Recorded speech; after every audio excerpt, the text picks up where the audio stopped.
and Clay, PC. When something happens, it helps to have a lawyer on your side, but you may be hesitant because of cost. So this morning, we're clearing up how it all works. Josh Wright joins me now. He's managing partner for Hollis Wright and Clay. Josh, great to see you. Thanks for coming back. Catherine, thank you for having us on again. We always love being on the segment. And by the way, I'm a big Southeastern Salvage fan, so I may end up going there too. Yeah, you're going to be inspired today. You came on the right day. You want to check it out for sure. I think so many people, you know, they see your commercials, they see our interviews, and they think I would love to hire somebody, you know, and at least just have somebody on my case, on my side. But they're worried about the cost, they're worried about the fee. How does all that work?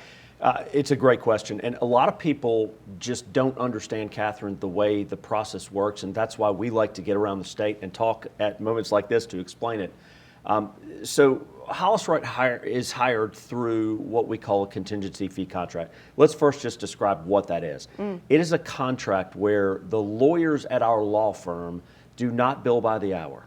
So you have the ability to hire a lawyer through a contingency fee contract, not be worried that you're going to have to come out with costs for your case. You're not going to have to pay hourly.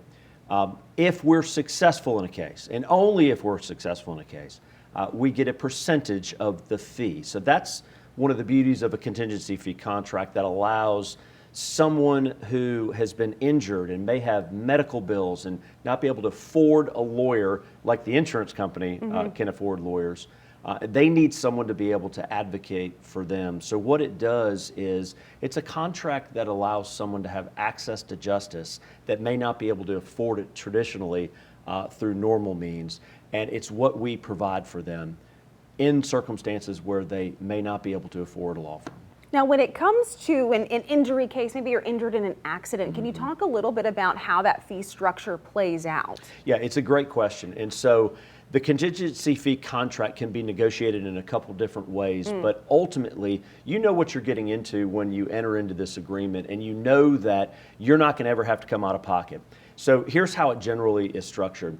To the extent that you're successful in your case, you're going to end up paying a percentage that you know on the front end because you signed a contract with a lawyer. You're only going to pay that percentage if you're successful. If you're not successful, it basically shifts the risk to the lawyer in taking your case, and the lawyer covers all the expenses if you're not successful. So the way the process works generally is that you know on the front end what percentage that you're going to be entering into with that law firm, which we'll talk about that in a second. And the expenses are going to be fronted exclusively by the law firm. And if you're unsuccessful, you don't pay anything out of pocket under any circumstance if you come to Hollis Wright through a contingency fee.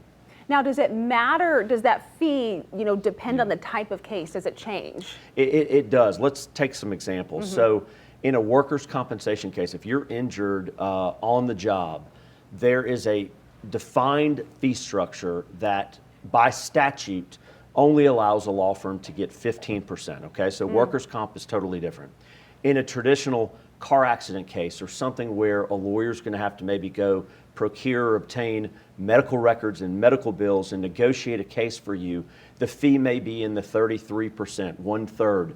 The more risk that the law firm has to take in a case and the more expense associated with the case, it's possible that that fee would go up. And an example would be, let's say you have a product liability accident and you're involved in a car accident where there's a component of the car that is at issue that caused your injury. The cost of that is going to be a lot more expensive for the law firm.